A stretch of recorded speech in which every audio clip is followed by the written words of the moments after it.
Hello, it's the last week of April here in Brisbane. My name is Zuino. And my name is Lilyana van Twest, and this is Real World News. Here are your headlines. Queensland's coroner says police protecting a violent criminal were not informed about his violent background. This contributed to Tyson Jesson's death while in police custody. Jesson was in Ipswich Hospital under police guard when he was shot. In city news, the local Everton Park Library is finally getting a facelift. It's been over 3 decades since the last renovation, and this one is serious business. The new construction will include replacing the current building, adding computer and study spaces, and a new car park. Billionaire Elon Musk is buying Twitter for $61 billion. Musk says he bought the company because it's not living up to its potential for free speech. He says he will also take the company private. Uber admitted in court this week that it's been taking passengers for a ride. Apparently, Uber drivers have been cancelling trips and charging passengers anyway.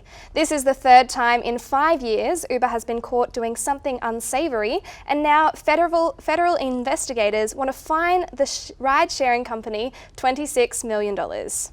In other transportation news, the City of Brisbane added a new electric bus to its metro fleet and will soon begin testing on several bus routes. Don't be surprised by its appearance. It's a long black bus that can hold up to 170 passengers, and it's 100% electric.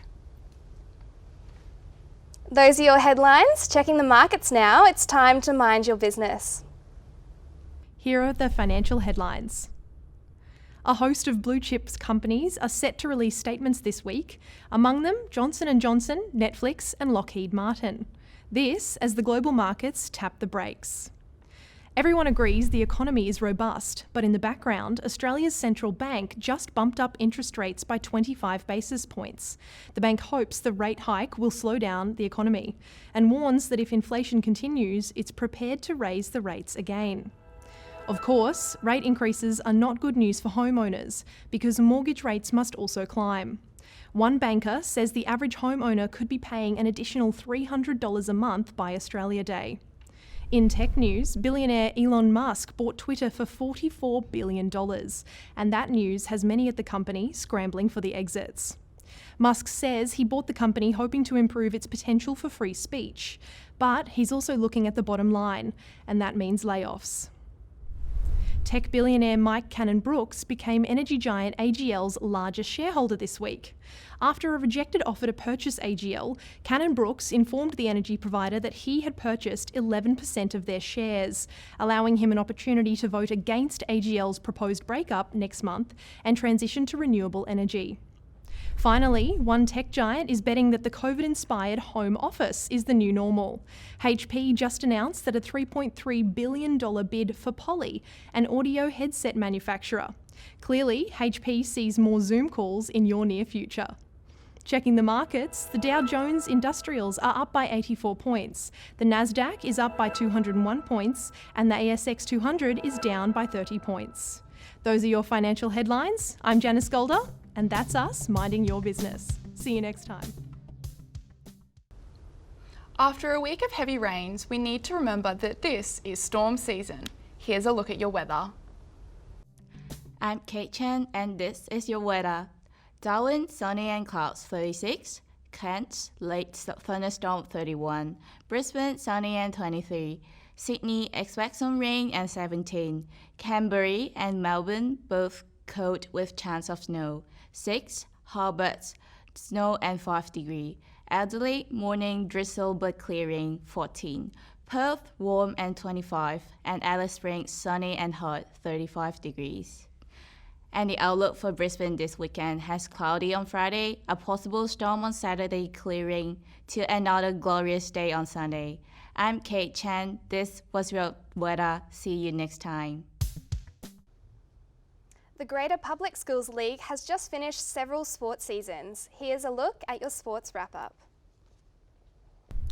Here's what's happening in Brisbane High School sports. Brisbane Greater Public School District wrapped several sports seasons this week, including cricket, swimming, and rowing. Brisbane Grammar School won the cricket premiership, defeating Brisbane Boys College in the final round. It's been over 9 years since the last time they finished atop the GPS League in cricket. Brisbane Grammar School also dominated the league in swimming this season. They won 5 out of 9 showcase relay programs to win top honors.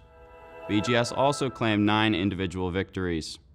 Turning to rowing now, the GPS celebrated its 100th anniversary of the Head of the River, and the top rowing honors went to the Brisbane Boys College. That's twice in 2 years the BBC took the O'Connor Cup. Finally, the GPS hosted its debating competition, and the Churchy debate team outmaneuvered BGS and Brisbane State High to win its 3rd debate championship in a row. Those are your high school sports headlines. I'm Spencer Wallace, and this is Real World News. See you next time.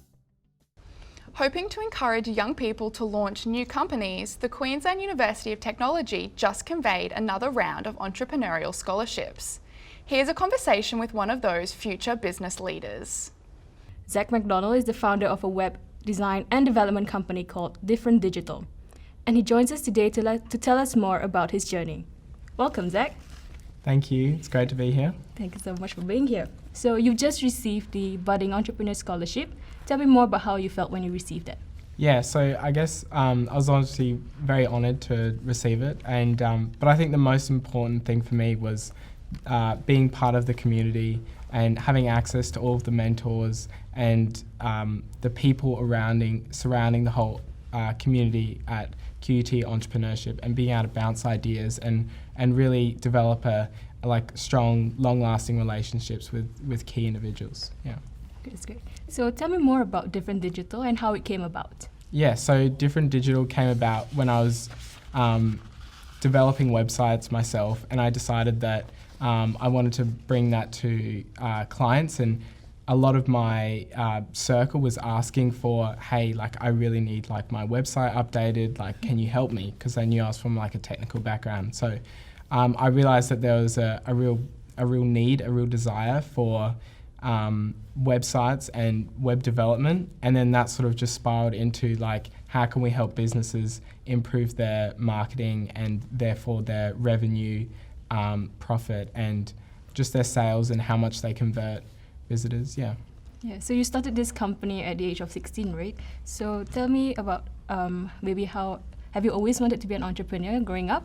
No, not specifically. I suppose it was more just a vehicle to allow me to get paid doing what I was interested in, because at 16 no marketing company was gonna take me on, because time commitments with school and everything just made that all too difficult. So I decided I'd have to sort of start my own business as the only sort of route to go that way. So yeah. So what was the most challenging thing about starting a business at such a young age, and how did you overcome it?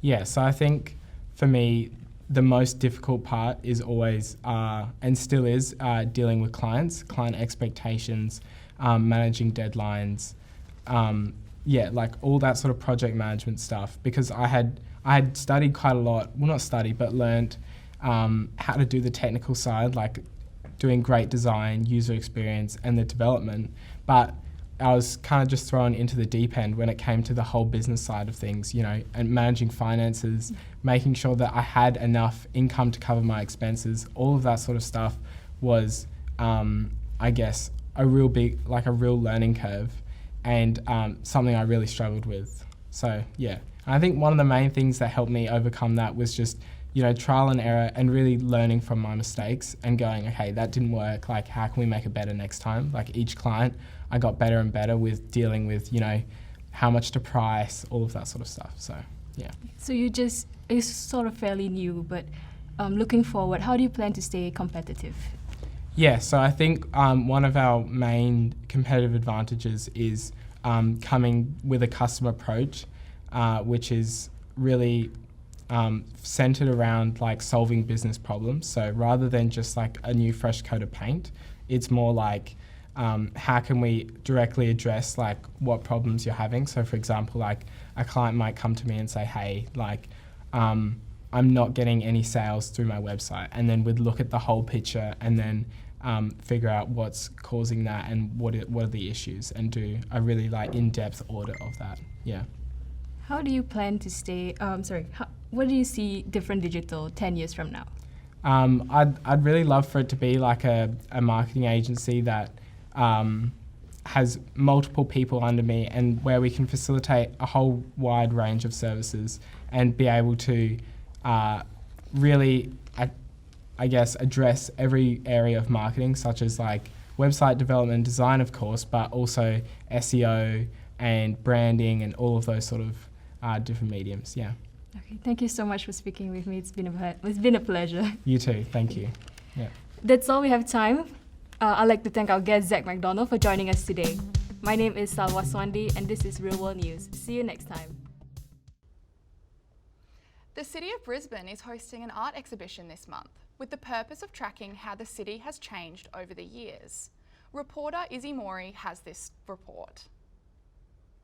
I'm at City Hall today to visit the latest exhibit, Making Place, 100 Views of Brisbane. With several major changes to city infrastructure and urban development already underway, Brisbane as we know it is set to undergo a drastic transformation over the next few years. Parts of the city residents once called home could soon become unrecognisable. We spoke to the Museum of Brisbane's Assistant Curator, Emma McLean, about the inspiration behind Making Place. So Making Place is an exhibition that looks into the city and the way we've transformed over the years, and to create a space where you can also pause and reflect on where we've been and where we're going. A totally immersive experience, works are displayed from floor to ceiling, giving visitors the opportunity to see, read, listen and reflect on how our city has evolved. Bellevue View, a colourful tribute to the street in Highgate Hill, paints a suburban scene many Brisbaneites know well. Local artist Stephen Nothling explains how the concept of change and development inspired the artwork of his beloved neighbourhood. Well, all I really want to do is walk out my front gate and paint every house in the street that I live in. I was actually looking at was a sort of almost a history of the architecture of Brisbane, from the sort of the old Queenslander at the bottom of the hill to the sort of, you know, the 2020s sort of modern building. Making Place also features a newly commissioned sound artwork by artist-in-residence Lawrence English. The piece, titled Sight Listening, captures the city's many soundscapes, from busy train stations to serene wildlife. Sight listening is a kind of invitation for people to go to places and be present there. If you realign your focus to your ears and to audition, there's a whole other sense of the world that opens up, and this project is about encouraging people to kind of engage with that sense. The exhibition has also improved accessibility for hearing and vision impaired patrons, providing in-depth audio descriptions of the artwork as well as accompanying Auslan interpretation. Welcome to Making Place, 100 Views of Brisbane. It's so important to continue to work towards being an accessible building. I'd like it to be a very civic, democratic space, and we'd love to see the community here. Making Place 100 Views of Brisbane is on now and is open all week long. Entry is free, so it's the perfect opportunity for people of all ages to revisit Brisbane as it was and to contemplate what it will become in the future. I'm Izzy Morey. This has been Real World News. See you next time. That's the news here in Brisbane. My name is Piper Zuino. And my name is Lilyana van Twest. This is Real World News. We'll see you next time.